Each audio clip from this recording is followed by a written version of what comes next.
नमस्कार, सुस्वागतम दर्शकों। जी मैं बीएन फिर एक बार आप लोगों के साथ। दर्शकों,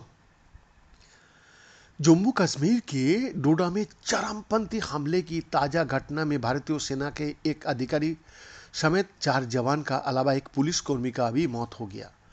बीते सोमवार को डोडा में सुरक्षा बलों और चरमपंथियों के बीच मुठभेड़ की घटना हुई। पिछले एक हफ्ते में ये दूसरी घटना है जब सेना के जवानों ने जान गंवाई। इससे पहले जम्मू की कठुआ में सेना के एक काफिले पर चरमपंथियों ने घात लगाकर हमला किया था। इस हमले में सेना का 5 जवानों का मौत हो गया था और 5 अन्य जवान घायल हो गया था। जम्मू क्षेत्र में बीते 3 सालों में चरमपंथी हमले की कई घटनाएं सामने आ रहा है। शुरुआत में इन घटनाओं का दायरा जम्मू के पुंछ और राजौरी तक ही सीमित था, लेकिन अब जम्मू के दूसरे इलाका में भी इस तरह की घटनाओं का देखा जा रहा है। चरमपंथी हमले की इन घटनाओं ने जम्मू कश्मीर की अर्थव्यवस्था और पर्यटन व्यवसाय को कैसे प्रभावित किया है? बीबीसी ने इस सवाल का जवाब तलाशने के लिए विशेषज्ञों से बातचीत की।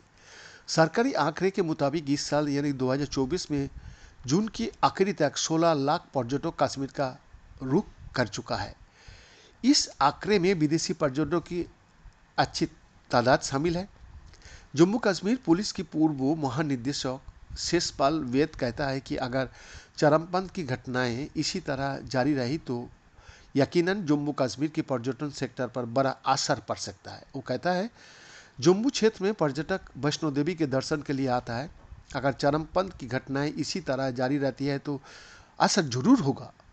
जब इस तरह की घटना होती है तो उसकी चर्चा मीडिया में भी होती है और लोगों में चिंता पैदा होता है। अगर ये घटनाएं जारी रही तो लोग जम्मू कश्मीर आना कम कर देंगे। जम्मू में ऐसी घटनाओं को रोकने में सुरक्षा बल क्यों सफल नहीं रहा? इस सवाल पर शेषपाल वेद कहता है, जब आतंकवादियों ने सीमा पर घुसपैठ की है तो कुछ न कुछ तो करेंगे ही।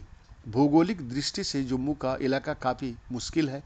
यहाँ पहाड़ है, जंगल है, रास्ते आसान नहीं हैं। जम्मू में पहले भी काफ़ी खून बहा है, तो फिर भी जो सीमा पार करके यहाँ आता है वो ट्रेंड होता है और उनको अफगानिस्तान ने ट्रेनिंग दी जाती है। उनका पास खतरनाक हथियार भी होता है। हालांकि Jammu chamber of commerce and industries के अध्यक्ष अरुण गुप्ता शेषपाल वेद की बात से पूरी तरह सहमत नहीं है। उनका कहना है कि जम्मू की इन चरमपंथी घटनाओं से पर्यटन या अर्थव्यवस्था पर कोई खास असर नहीं पड़ेगा। हालांकि गुप्ता इस बात को वही मानता है कि अमरनाथ यात्रा के दौरान इस तरह की घटनाओं का होना अंतर्राष्ट्रीय स्तर पर यह संदेश जाता है कि जम्मू कश्मीर में कुछ न कुछ गड़बड़ है। लेकिन वो कहता है कि इन घटनाओं के बावजूद अमरनाथ यात्रा में कोई कमी नहीं आएगा। बीएन का एक्सक्लूसिव रिपोर्ट।